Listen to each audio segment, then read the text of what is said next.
All right, guys, so did it work? Were you able to graph this line and have it touch that parabola at that spot?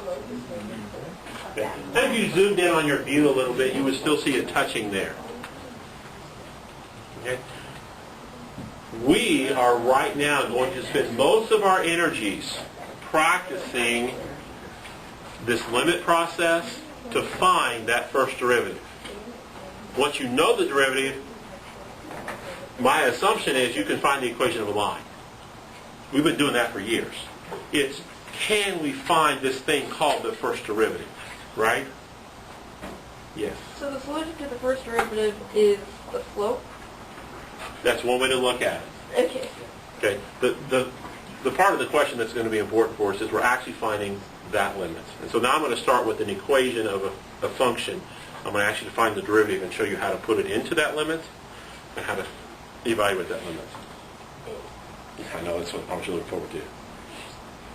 Like a lot of things we do, we're going to start with something that's hopefully a little more straightforward, and then hopefully we build to something that's a little more challenging.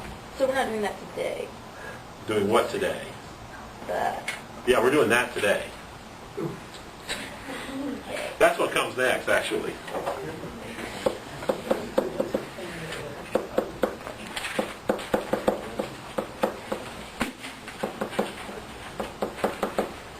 So the request is to just find this thing called a first derivative. It will be an equation or a function. It will probably have x's in it a lot of the time, not every single time. So the original function that I want to consider is f of x is equal to, let's do x squared plus 6x minus 3. And from that function, we want to find this item called a first derivative.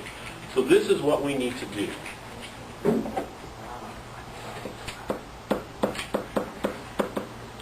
By the way, notation will become pretty important for us. So please take your time with the notation.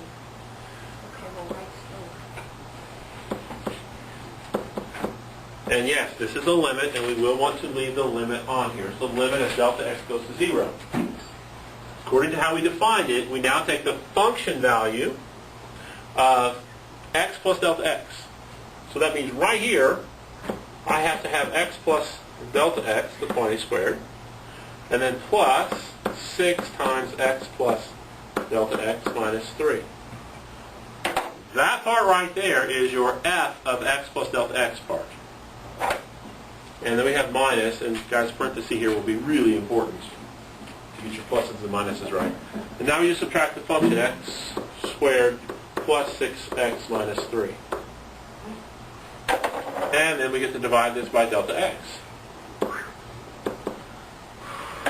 That's what it looks like just to put things into this limit process. Now we have to do the work to evaluate this, simplify this, expand out so we can hopefully cancel some things and find the limit. Okay, I'm confused where you got the delta x from. Is this? Let me back up one step there. Okay. Remembering that f prime of x is equal to the limit as delta x goes to 0.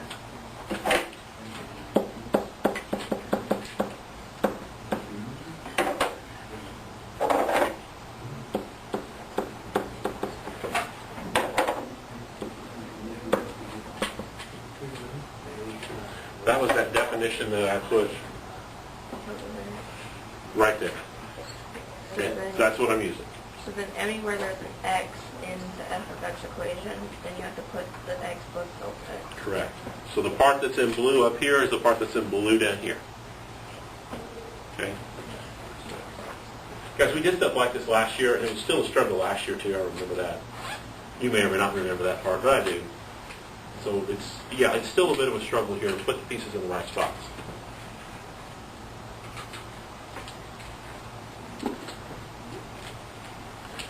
The other thing that's going to be a struggle for us that we must overcome is when we're doing a quantity here to a power, that means take that quantity times itself, how many ever times the power tells me to. Maybe it's a cube, maybe it's a fourth power, maybe it's a fifth power. Probably not going to be those right now. But it might be a cube. So we need to figure out how to do that multiplication and the algebra behind that. All right? Questions? So f prime of x is equal to the limit as delta x goes to 0. And then multiplying out x plus delta x squared is x squared plus 2x delta x plus delta x squared. Notationally, folks, we're not going to put x and delta x together. They're two separate values. So we write them as two separate values. And delta x is as a singular unit concept. It's a dual symbol but single value. So when I write this as delta x squared, that implies it's an entire quantity that's squared, but it's represented as, we think about it as a single unit. So please don't try to break that up. That causes us problems later if we do it wrong. Then plus 6x plus 6 times delta x minus 3.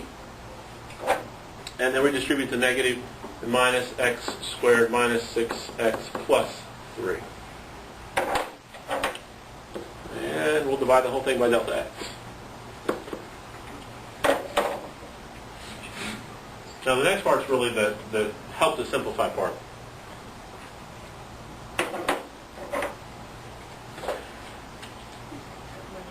It takes up a lot of paper, guys.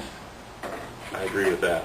So x squared right here, does it combine with any other term throughout that problem? There's a minus x squared. Is that the only two x squareds that we see in this problem? Yes. Yes, it is.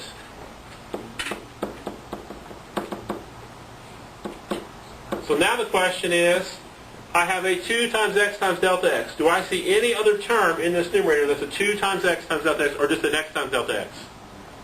I do not either. So 2 times x times delta x, and because these get to be kind of filled up, you'll see that I put a check mark over that to tell myself I've actually looked at that problem, or that part of the problem. It's a pretty good technique to help you simplify things. The next term I come to that doesn't have a symbol on it is delta x squared. Do I have any other delta x squareds in this problem? So I'm just going to put plus delta x squared. Check mark. The next one I come to is a 6x. Do I have any other x terms in this problem? I actually have a minus 6x, so they actually add out.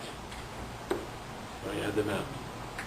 Now I come to a plus 6 delta x term. Do I have any other delta x terms in this problem? So plus 6 delta x. Check mark. And then I have a minus 3. Do you have any other constants in this problem? So they actually add out also, which they're supposed to, by the way. When I get to this stage, when I've simplified to this point, I should have delta x as a factor of each term of my numerator. And I do have that existing right now.